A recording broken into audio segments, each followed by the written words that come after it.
this video, I'm going to give you my exact no gym or weight routine in order to build aesthetics, strength, and athleticism at home. So first thing we are going to address is what you actually will need. And no, this isn't one of those videos where I have some does it all fitness thingamajig to give you like most sponsored fitness influencers would. I wasted over 2 years trying to build my physique in and out of the gym, so you can build your physique in less of half that time like I did once I figured out how to effectively train at home. So what you are going to need is 2 chairs, some kind of backpack or some kind of bag which you can put books or a filled up water bottle into for some weight, which you'll see why later, and also some kind of ledge or bar to hang off of for pull-ups and chin-ups. This doesn't have to be a pull-up bar in your house, it can be a tree. I would go outside and do pull-ups on trees, pull-ups on playgrounds. You can find a place. Those are the things you're going to need. Most home routines are BS, as you've probably experienced. 5-minute ab routines, that kind of stuff. Probably given up following them. I did too in the past. It's not your fault. They're horrible. No results. So let's start our 3-day home routine. That will get you looking in the mirror and seeing those popping arms, 6-pack abs, chest, and aesthetic body in no time. Our first day is going to be our leg day. No one wants massive bodybuilder legs, but you do want aesthetic, proportionate, athletic legs. And those you can get at home 100% with 2 key movements: squat variations and sprints. Now, hitting legs seems hard to do at home. You'd probably use that as an excuse not to do legs at home. This mindset in the past led me to be embarrassed to wear shorts and have no strength in my legs. So what I did was I corrected my opinion and fixed my routine. So you can now have those proportionate, strong, athletic legs, which will allow you to lift, run, jump faster and better. Let's start with squat variations. Regular squats are going to be very easy to do since the legs are a very strong muscle. And the issue is being able to do hundreds of reps fairly easily just tires you out and doesn't really get you any progress. So instead, we're going to do different variations of the squat exercise, such as jumping squats, which tire your legs out much more easily and build explosive power. You can also tuck your legs as you do this variation in order to activate your core more. You can also do tempo squats, where you use a controlled, slow rhythm as you go down on the rep and then you explode up. Pistol squats are also amazing, where you only use one leg to do your squatting, though this does require more coordination and core strength. So what you're going to do is want to pick the progression that challenges you most out of these squat variations that I've mentioned, and from there you can also add a tempo in, or you can add a weighted backpack on if you need to make the exercise a bit more difficult for you. The important thing is that you challenge yourself and keep adding more weight, doing harder progressions, or slowing down your tempo as you progress and get stronger. This will lead to you actually making progress. So don't fall down the same trap as me, where you get stronger and you're able to do more reps, but you don't challenge yourself with a harder progression, increase tempo, or adding weight on, which is why you still aren't big working out at home. When your muscles grow and get stronger, you need to give them harder things to do in order for them to keep growing and keep getting stronger. That is the key principle which you have to keep in mind. Now, our second movement is going to be sprinting, which is actually the secret hack to legs at home that no one talks about. Sprinting builds the fast twitch muscle fibers in your legs and also produces a lot of human growth hormone in your body. Just look at sprinters' physiques. Sprinting will build you muscular, athletic legs. No one talks about this when it comes to at-home workouts, which is probably why most people who do at-home workouts don't have big legs. When I say sprinting, I mean doing a full-on, full-out sprint for 15 to 20 seconds as fast as you can. This is going to be incorporated into your routine. I'll go into the exact amount of sets and reps for each exercise, for each muscle group at the end of this video, so stick around for that. But now we're going to get into our second day, which is our push day. With our push day, we are going to be targeting our chest, shoulders, and triceps. We are going to heavily emphasize our shoulder width here, our upper chest, and large triceps in order to build an actual aesthetic physique, focusing on what looks aesthetic. This is something people don't take into account with home workouts, which leads to no progress. If you started working out at home doing only push-ups thinking you would get progress, I did as well and then got disappointed when I didn't. This is because I wasn't making any actual aesthetic progress because I wasn't emphasizing the aesthetic proportion. So that is going to be key for your home routine to be successful. First exercise we are going to be using here are push-up variations. Push-ups do hit all of your push muscles, but you want to use them to focus specifically on your upper chest. To accomplish this, you want to do your push-ups at a bit of an incline. That will target your upper chest more. You can work the incline down depending on how many push-ups you can do. If you can't do that many, you can start on a higher incline, perhaps leaning against a desk like this.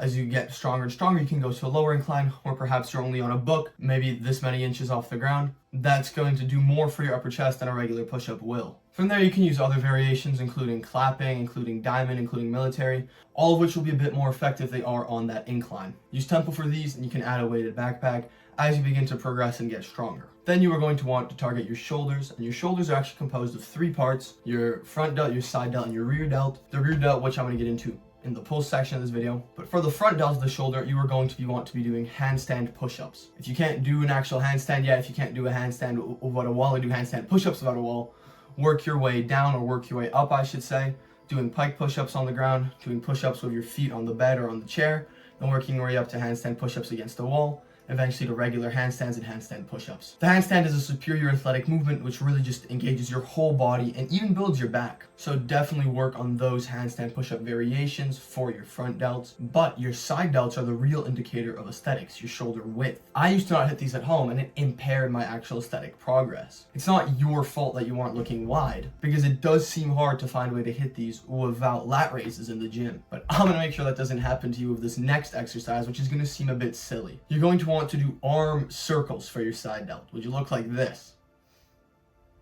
You want to do this specifically after you finish your front delt exercise, because that handstand exercise is already going to activate your side delt partially. What this is going to do after is going to actually burn out and specifically focus in on that side delt, thus growing it over time. So do 30 seconds, 45 seconds, as much as it takes for you to really feel the burn in each direction after a front delt exercise, and that is going to make sure to hit the emphasis on your side delt as well. And to end off our push day, we are going to focus on our triceps. What you're going to want to do here is dips. Now, dips are the squat of the upper body and possibly the best tricep exercise. And you can do dips off of the edge of your bed or off of 2 chairs. So work your dips. You can add weight, you can add tempo to increase the difficulty as you progress. That is going to wrap it up for our push day. So on to our pull. For pull, as I mentioned earlier, we are unfortunately going to need some kind of object to hang off of or to do pull-ups on. And I'm going to reiterate, that's really easy to find. I used trees, I used playgrounds. Find somewhere where you have something you can do pull-ups on. The 2 pull exercises we are going to be using are pull-ups and chin-ups. These 2 exercises are all you need to build a wide and thick back, peaked biceps, and nicely toned athletic forearms, as well as activating your core. Now, pull-ups are self-explanatory why they're amazing. Literally target your whole back as well as your arms. They are the best back exercise, and I cannot put enough of an emphasis on how good they are to do.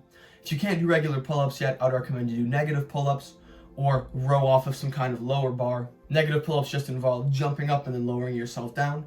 Over time, that will become an actual pull-up. And for the rows off of a bar, you find some kind of low-hanging bar. And it's like you're doing a pull-up, but you're not vertical, you're in this position, your feet are still on the ground. Both of those are amazing to work your way up to pull-ups if you can't do them yet. And second is chin-ups. Now, chin-ups are actually one of the best bicep exercises ever.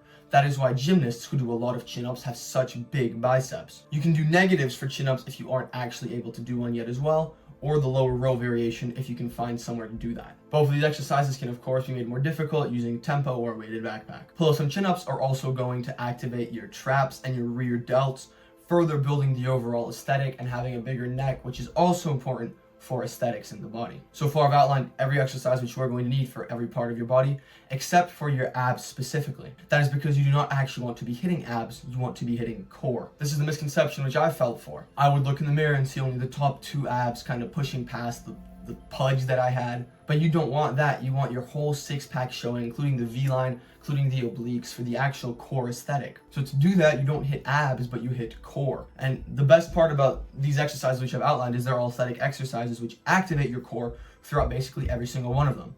But if you do want to add to the core aesthetic, work it a bit further, I would recommend doing hanging leg raises during your pull days. Now it's time to put all the exercises, all the days together, for me to outline quickly how this split is going to work for you. As I mentioned earlier, this is a 3-day-a-week workout split. That means 1 day of training, 1 day of rest, 1 day of training, 1 day of rest. You don't want to fall for the trap of training 6 times a week like I did. When I did this, I made less progress than I made training 3 times a week. That's because you only need those 3 training sessions a week if you train intensely, and the other 3 days of recovery from your intense training is where your muscles actually build.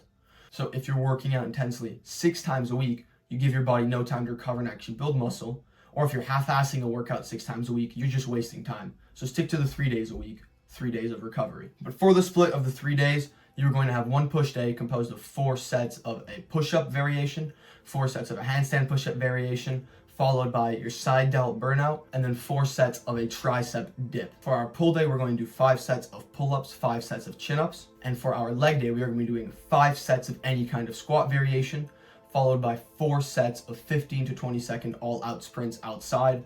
Bonus points if you're barefoot in the grass with the sun. On each exercise, make sure you are training until failure, then progressing once you get stronger. You can build just as much muscle as home as you can in the gym. All you need to do is make sure you take the highest return on investment actions with each exercise, with each implementation that you have, in order to get the best results possible. That's why most people give up, why you may have given up before, and it's not your fault. With all the misinformation online, with roided up bodybuilders, BS fitness influencers, and a completely shifted online perspective of what health and fitness looks like. It could overwhelm anybody. I almost gave up when I first started lifting years ago, and many of my friends gave up along the way because they didn't see progress, they didn't have time for it, all these excuses. Life came in the way and they didn't know what to do. And like I said, I was close to giving up. I've been on that side of life. Wasted over 2 years not making progress, having trouble with consistency, trouble with discipline. Then in the span of 1 year, making triple the progress I made in 2 years. And I want to help you get there without the wasted time, the lack of results, and all the suffering that I endured. Imagine you being able to spring out of bed in the morning,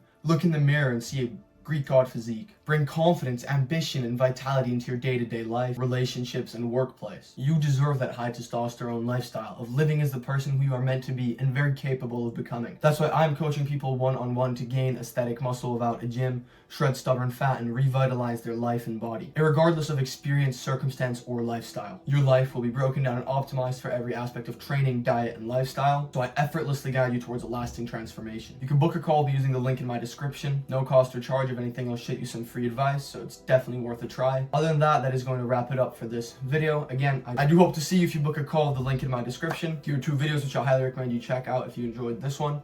My socials are linked below if you want to see more of me. And thank you so much for watching till the end of this video. Like and subscribe if you liked it. Have an amazing day or an amazing night. Goodbye.